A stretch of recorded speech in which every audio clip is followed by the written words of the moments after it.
In this video, I'm going to show you how to make this thank you card that has a watercolor leaf and matching watercolor lettering. The supplies you need are some watercolor paint. You can use any paint that you have. You will also need a paintbrush that is large. So this is a size 12 round paintbrush. A smaller paintbrush for the lettering. So this is a size 1 round paintbrush. And a Sharpie or other black pen or a micron. I used a Sharpie and a micron for this to outline the leaf and the lettering. This card overall is pretty simple with the lettering, but what is really going to make it pop is the design. So I'm going to be using watercolor, and I have a piece of watercolor paper that I cut out to be 5 by 7 when folded in half. So the width is 7 and the overall length is 10, and then I just folded it in half to make a card. If you prefer, you can just cut out a 5 by 7 piece of watercolor paper and then secure that to the front of a 5 by 7 card. You could try using cardstock, although the watercolor might not hold up or blend as easily. So first I'm going to get my pencil and sketch out the leaf shape. Now, the easiest way to make a leaf is to start with the main stem, and then I'm going to pick a point about here, and from there I'm going to draw 2 more little veins coming out upward, and then 2 more that are a little shorter that start to come a little bit down. And then for each of these segments, I'll start with this one, start with a point and then make another point, and then come back in. So same with over here, basically making 3 points on each stem, and then they will end up connecting back together. You might have to readjust as you're going, depending on how the spacing ends up.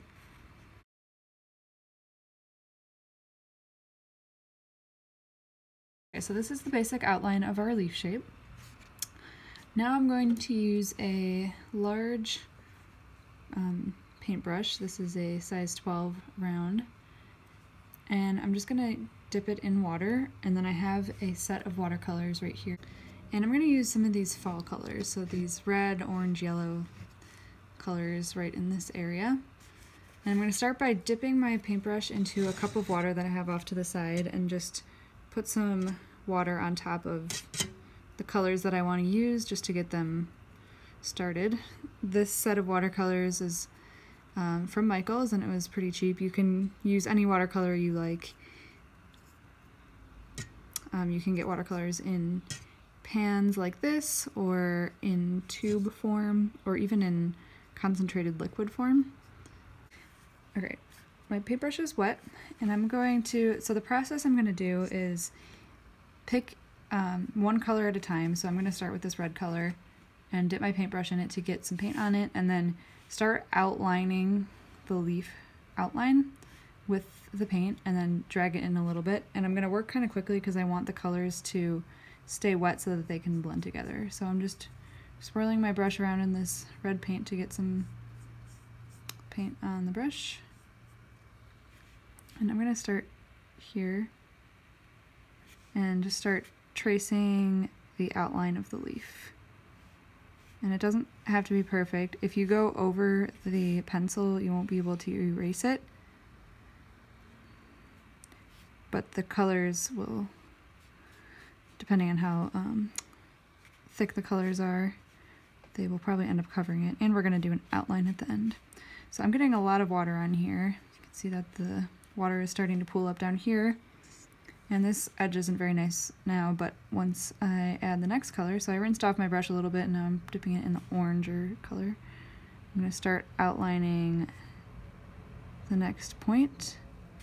And as I go, I'm going to keep dipping it in the paint and then starting to blend these colors together at the bottom. Getting some more orange. And you really want to make sure you're outlining, and you can dip in water as much as you need, but make sure you're outlining these shapes so that they have a nice edge. Okay, now I'm gonna use yellow. I'm even gonna trace along this line a little bit with the yellow.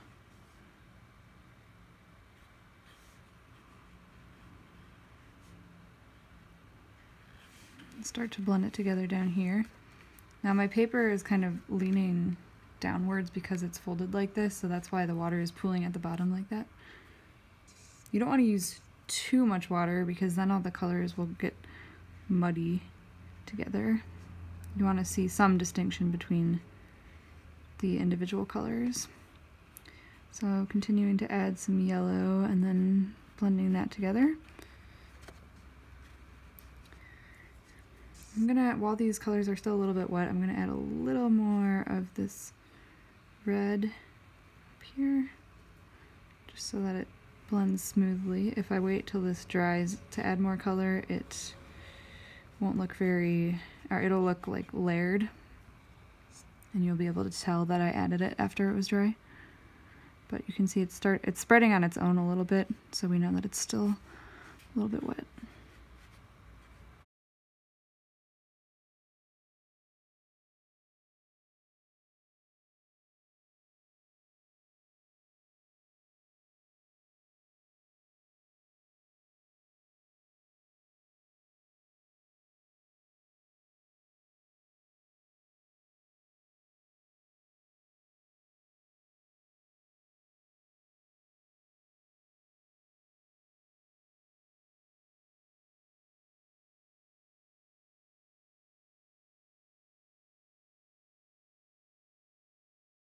Alright, I'm seeing a lot of water pooling up right here, so I'm going to use a paper towel.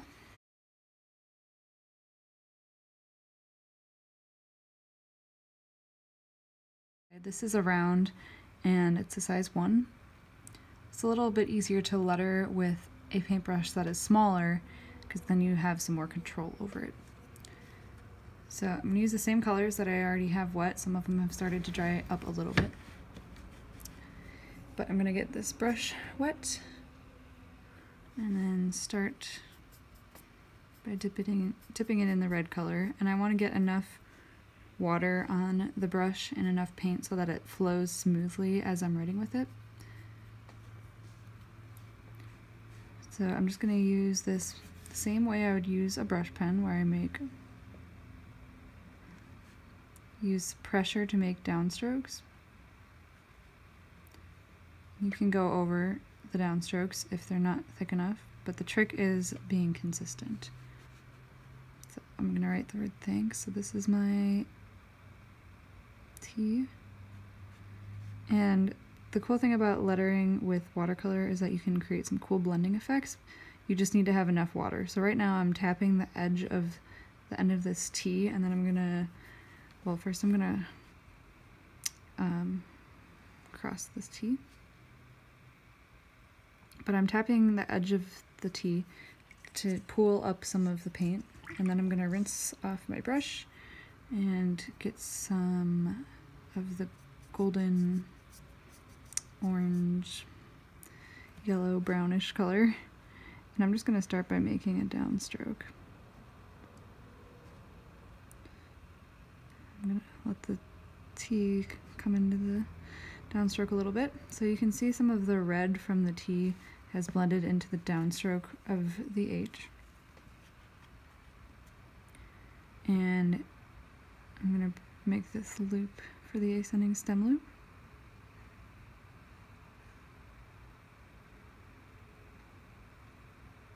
Okay, now I have a lot of paint pooled up down here. I'm going to rinse off my brush and get some yellow paint. And I'm just going to start here at the very bottom and drag some of that golden color up with the yellow. So now here it's blending together.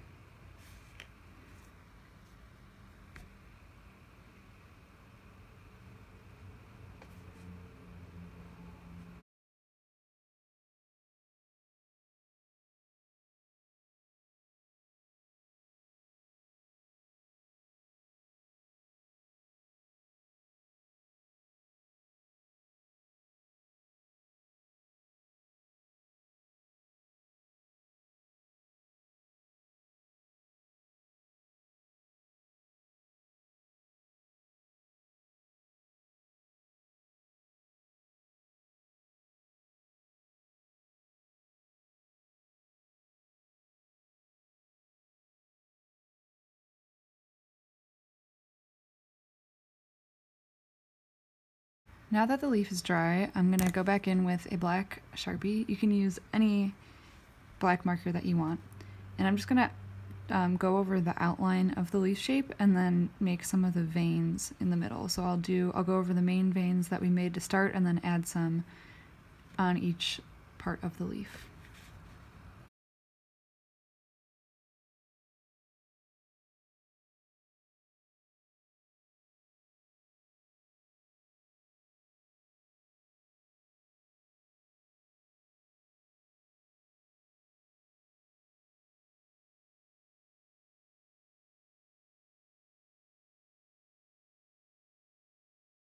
I just finished tracing the leaf and adding some of these details with my black Sharpie.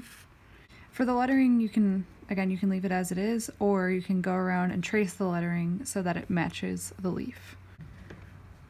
I'm going to trace the outline of all the letters, but I'm going to use something a little bit thinner. This is a micron pen, and it's not quite as thick as the Sharpie because the letters are smaller than the leaf.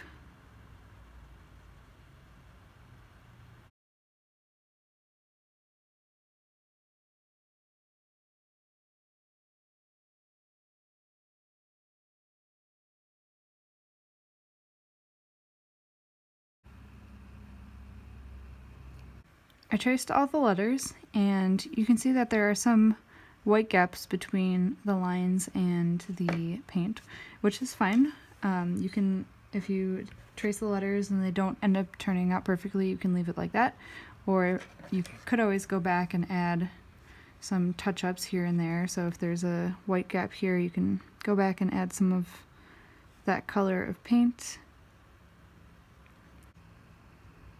If you do decide to go back and do some touch-ups like I'm doing here, just make sure that the pen that you use to trace the lettering is not water-based, because then you can smear the edging of the lines as you're going back in with water. So here's what the final card looks like, and now we will move on to make a matching envelope. Before you start making the design on the front, you want to test a little bit of the envelope. So I just tested with some small leaves on the flap just to make sure that my watercolor would work okay on this paper and wouldn't bleed through too much or anything. So I noticed that I just need to use less water because the paper is not as absorbent. So my paint will be thicker because it won't have as much water in it as I go to paint it on the envelope. I'm going to use a ruler to draw some lines, and then we'll pencil in the address.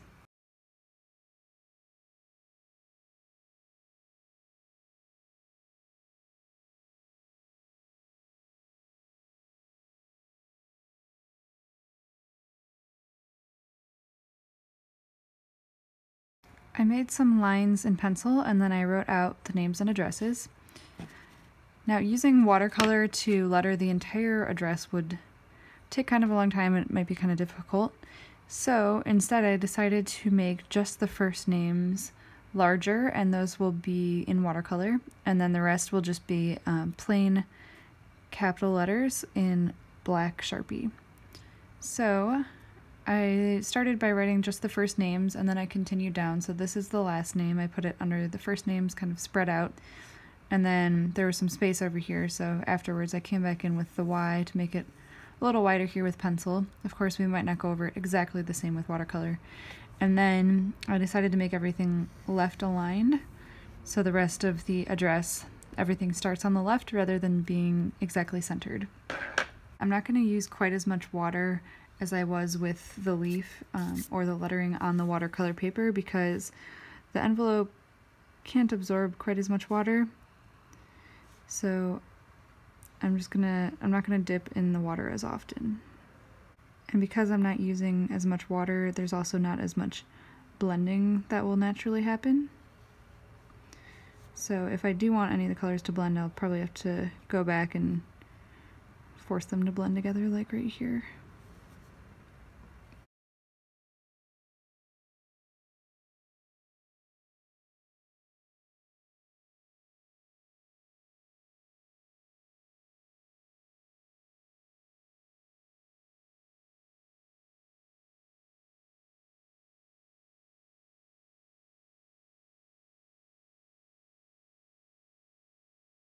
So here is the finished envelope with the address written.